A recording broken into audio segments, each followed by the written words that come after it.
And so sometimes when we do an introduction in our church, when we introduce new people to each other, we kind of say, well, tell us one thing about yourself that rarely anybody knows about you. And then you try to think of a peculiar thing. So as I shared a little bit about our church and I shared a little bit about our family, I'm just going to share one little tidbit of information that usually people don't know about us. We love to watch one particular television show. And that particular show is called Expedition Unknown. It's on Discovery Channel. I don't know if any of you know that. It's hosted by Josh Gates, and he's an explorer and archaeologist. He goes to places all over the world, and he discovers these relics and tells the backstory. But he also has another show called Expedition X. And Expedition X is kind of this exploring the strange and the unknown things around the world. And so he'll go around the world and he'll explore and talk about the history of different things, from vampires in Transylvania to the stories of cryptids around the country, like in our area, Mothman or Bigfoot. And we like watching this because it's not because we believe in these things like vampires or Mothman or Bigfoot. Maybe Bigfoot. Okay, I'm going to give him that. But he's humorous and he's fun to listen to, and he gets into the stories behind things. But there's one genre of this unknown that I don't like, and I'll usually turn it off, and if that's the subject matter, is the occult. I just don't like messing around or even learning about. If you've ever had an experience with somebody who was in the occult, it kind of raises the hair on the back of your neck. And so if there's any subject matter or anything like that, we just turn it off because it's not something we want to focus on or give our time to. And so, I can handle Bigfoot, but I cannot handle Beelzebub. All right, I'll just let you know. That's a little tidbit about our family. But I kind of give you that little insight because of the subject matter we're going to talk about tonight. And Jesus in his ministry has a very strange encounter, an eerie encounter with a man who is demon-possessed. And so this afternoon, I was going to say this morning, but this afternoon, I'd like us to think about this and the lessons that Jesus has for us as he encounters a demon-possessed man, and he performs this casting out of this demon. Now, before I begin, it's kind of interesting because I think about these stories in the Bible of demon possession. And a lot of times there's kind of two different views of this. For some people, they look at those passages in the scripture and they'll say, well, they really didn't understand mental illness back then. And really all of the passages in the Bible that deal with what people think of as evil spirits or demon possession or erratic behavior, that was just a mental illness, but they didn't understand it back in Jesus' day, and so that's how they recorded it. And then in some Christian circles, there's these ideas that if somebody has a mental illness, then they're somehow possessed or oppressed, that it's all spiritual. And I just want to say, before we get into this passage, is that there are, I understand the reality of mental illnesses and the challenges that people have that deal with schizophrenia or depression or bipolar or multiple personality disorders or different things like that is a reality in our society. People who suffer from depression or people that suffer from post-traumatic stress disorder, which comes out in different ways, there's a reality to that, and we need to understand that and be sensitive to that in ministry. But on the other side, we can't deny the reality that there's also a spiritual world out there that is battling against Christians and is battling against the church, and the reality of this, of Satan and his demons that are trying to influence and to undermine the ministry of Christ. And so as we begin to look at this passage, I just wanted to note that and to understand that we need to be open to what the Scripture says in a passage today, that Jesus and the writers of this our passage today specifically say that this man was demon-possessed. Because, in the early church, there is writings, the verses that says, beware the devil. He's like a roaring lion looking to see whom he can devour. In the book of Ephesians in chapter 6, where the Apostle Paul writes that our battles are not against flesh and blood, but against the principles and the darkness of this dark age. And so there is a spiritual warfare that takes place. And it seems as you read through the Scriptures, and particularly in the Gospels and shortly after, there's a lot of demonic manifestations. And I think that was because of the kingdom coming into this world with Jesus. Now, it doesn't mean that there wasn't demonic influences that was happening before Jesus, and it doesn't mean that after Jesus ascended into heaven that these demonic forces are no longer in our society or in our world today. I wish it was true, but it's not. Satan still is trying to undermine the church and Christ's mission. But as we get into this account, what I'd like us to do is I'm just going to kind of read through the passage in different sections of it and highlight a few things that kind of come to mind. And so we're going to be looking at Luke chapter 8, and I'll be reading out of the New Living Translation. And I'm going to start at verse 26. There it says, "So they," meaning Jesus and his disciples, "arrived in the region of the Gerasenes across the lake from Galilee. And as Jesus was climbing out of the boat, a man who was possessed by demons came out to meet him. And for a long time he had been homeless and naked, living in the tombs outside the town." And you can see this is a rather bizarre encounter, right? Jesus is bringing his disciples into a territory that I'm going to say is very uncomfortable for them.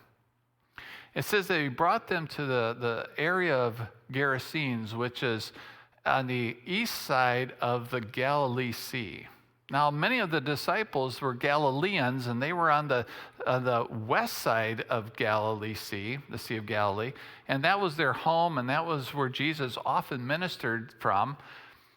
But it says he took them across the Sea of Galilee into this other territory. See, that was a very uncomfortable thing for them because this was a pagan area. This was a Gentile area. This was not a place that you would say good Jewish boys go to because they would stay on the west side of the Sea of Galilee. But Jesus intentionally takes them to this area. And I've always wondered, why does Jesus do that? Why does Jesus take his disciples into areas that would be really uncomfortable for them? And I started thinking about that, but isn't that what Jesus often did?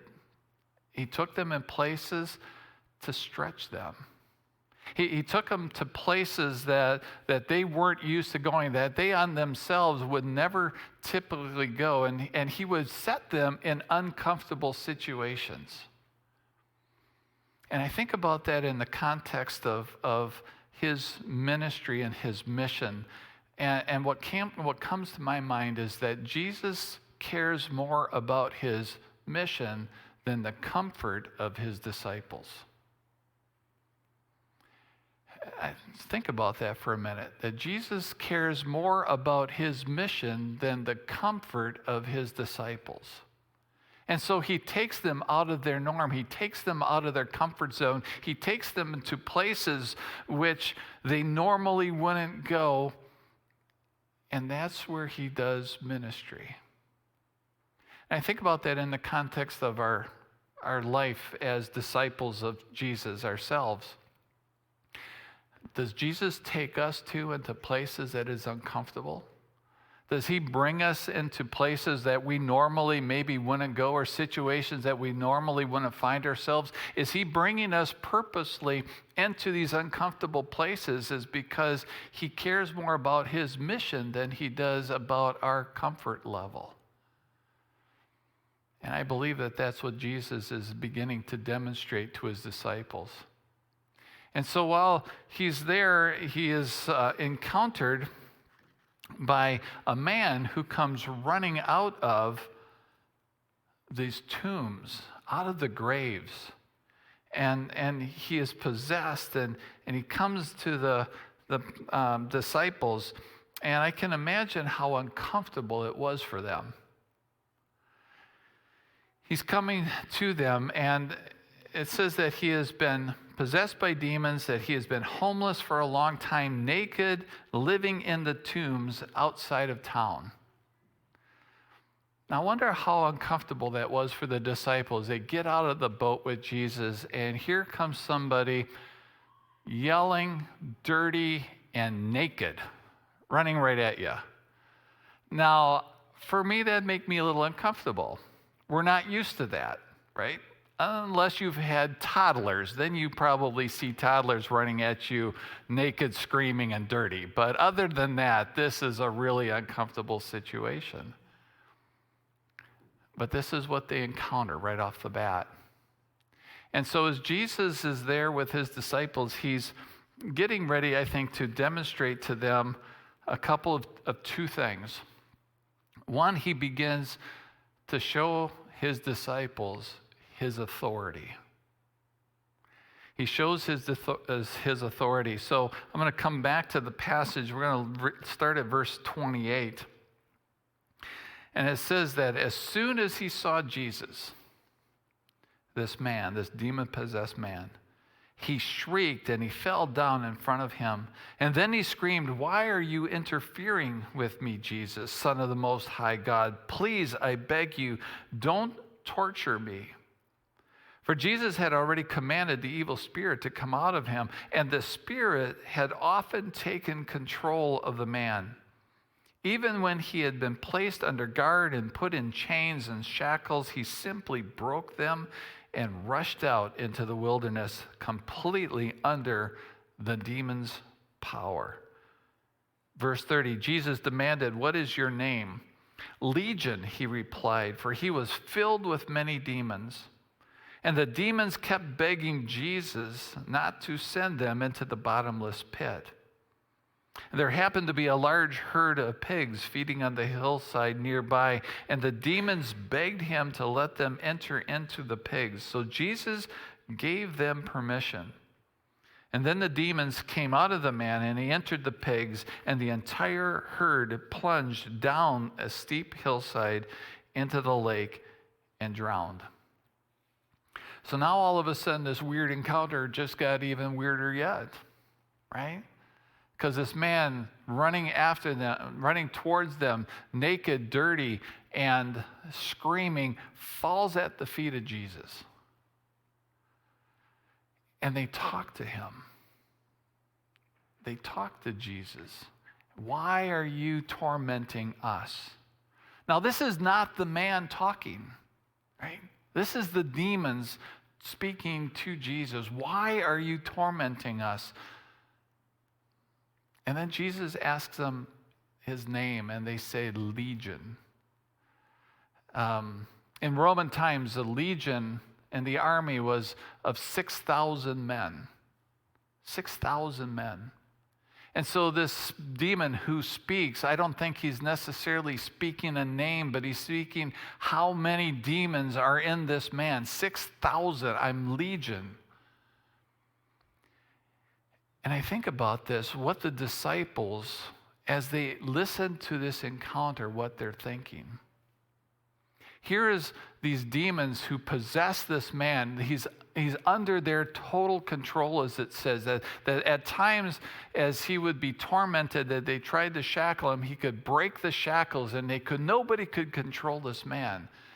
And here the disciples are, they're speaking, they're listening to Jesus, and Jesus says to them, "What's your name?" And he says, "We're Legion." 6,000.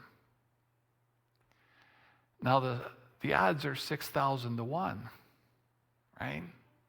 But Jesus wins, right? Jesus has the authority. Jesus speaks to these legion of demons, and the legion of demons, they don't want to go to hell, where ultimately they're going to be thrown for all of eternity. They says, what's better yet is to go into these pigs. And so in the Gospel of Mark in chapter 5, it says there were 2,000 pigs there. And Jesus cast them out of the man into the pigs. And what happened to the pigs? They run down the hill and they commit swine suicide. Right? They just go in. The disciples had to be horrified. But what was Jesus teaching them? His authority over the demons. The demons had authority over the man, but Jesus had authority over the demons.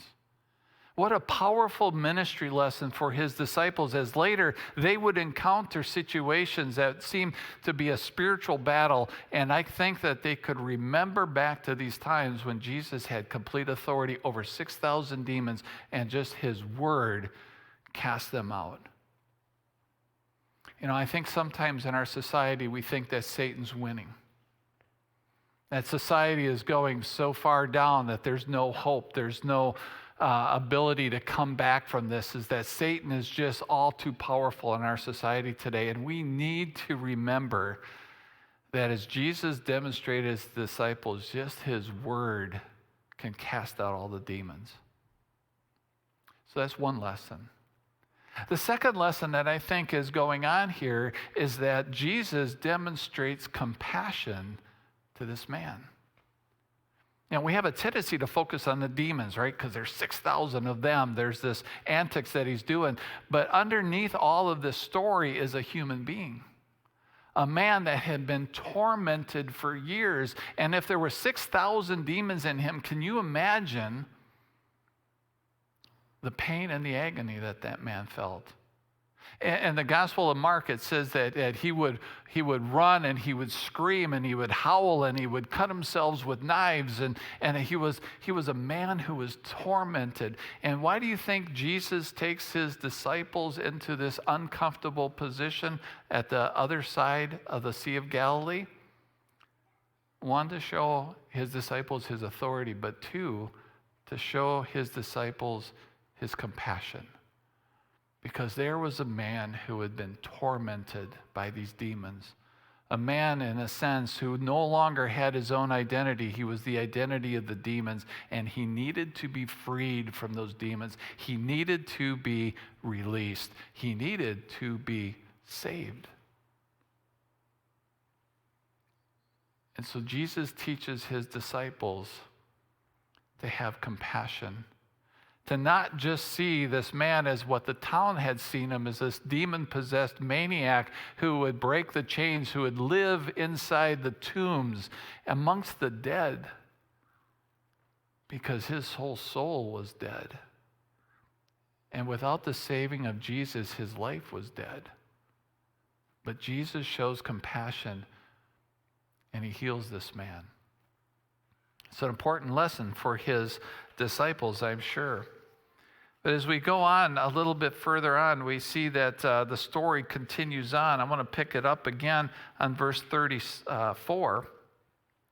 He says, when the herdsmen saw this, 2,000 of their pig going down into the lake, when they saw it, they fled to the nearby town and the surrounding countryside, spreading the news as they ran.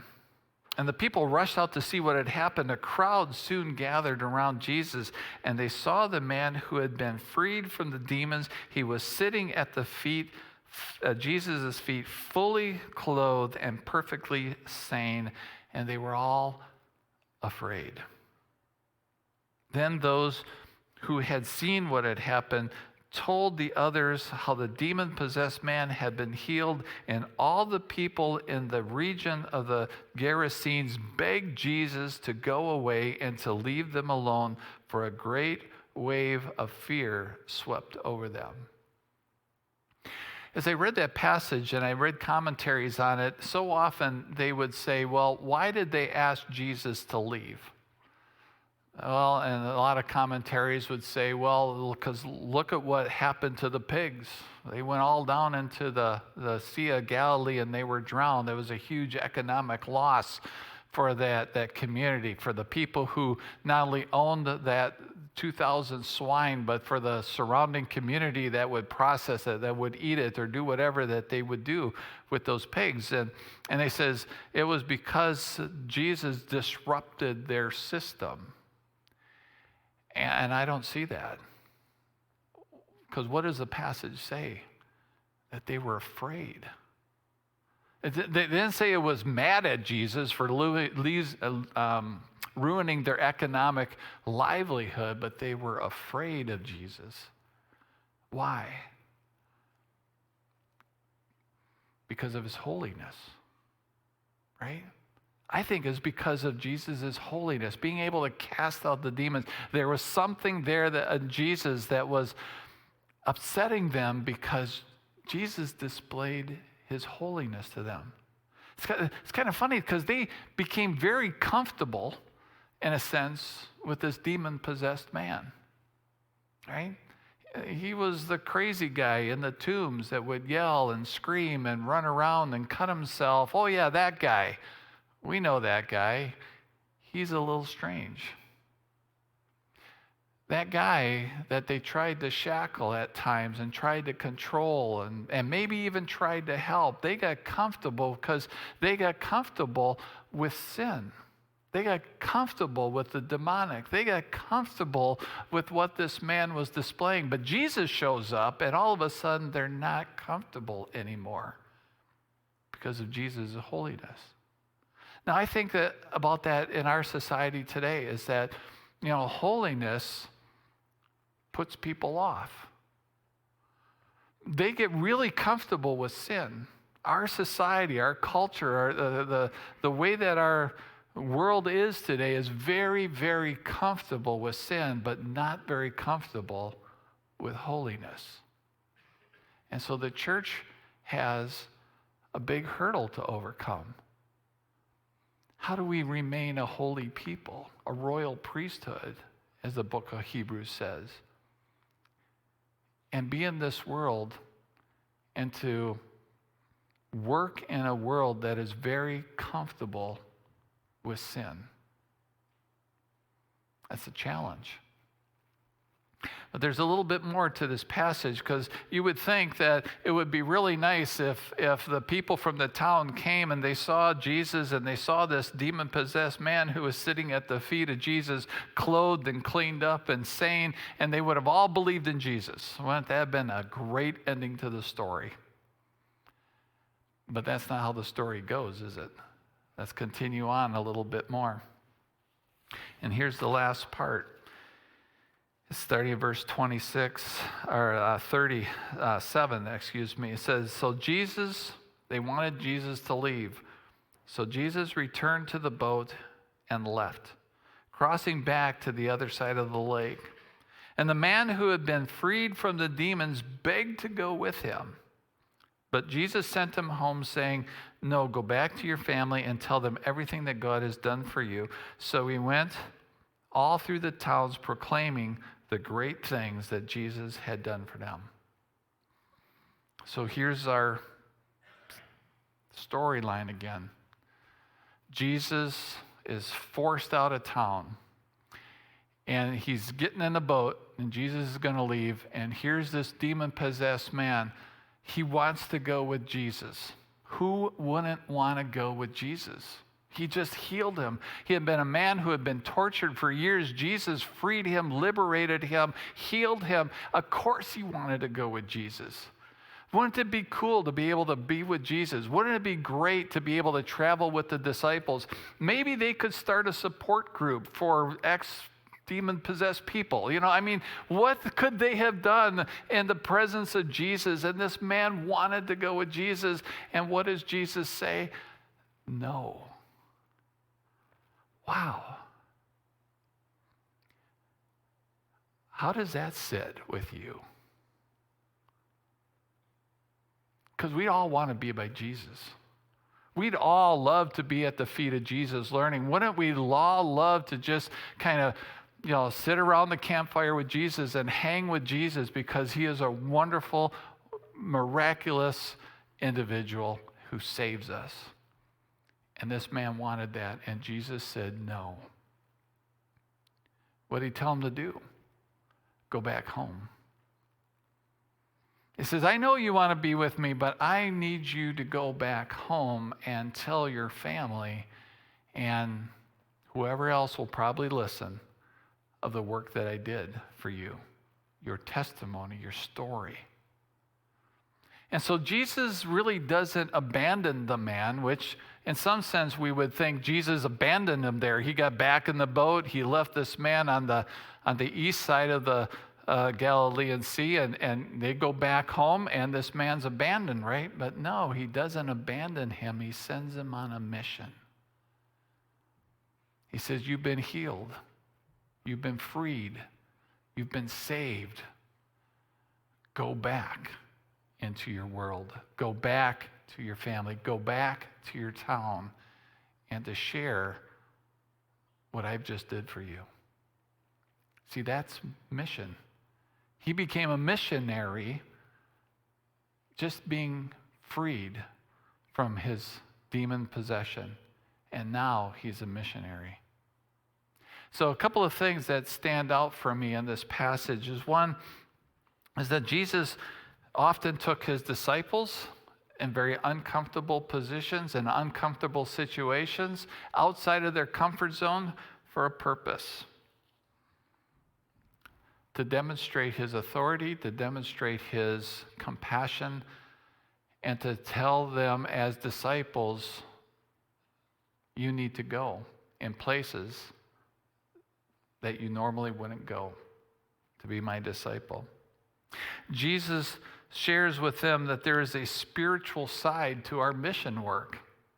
That people are going to respond and some people are not going to respond. But we just can't look at this demon-possessed man and say, well, he's just a demon-possessed man.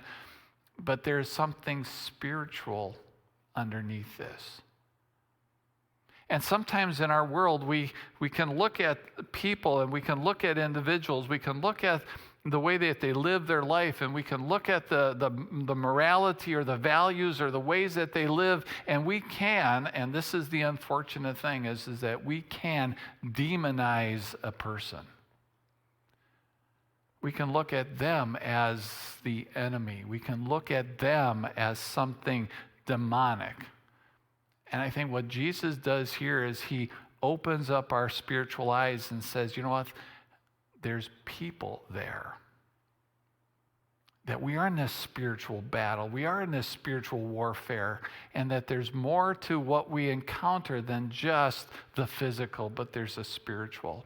And we need to be able to see past the physical and see the impact of that spirit behind them. And then the last thing is that we need to understand that it would be great to hang around Jesus, to cloister in a little group around Jesus. But Jesus sends us out on mission. He says, you've been freed, you've been delivered, you've been saved. Now go. Go back. Go back to your town, go back to your community, go back to your family, and with a simple message, tell them that I have freed you, that I have delivered you, that I have saved you. That's a pretty simple mission plan, isn't it? From Jesus? Pretty simple. Just go and tell your story of how I have saved you. I think we make missions way too complicated sometimes. So Jesus sends us out. Let's pray.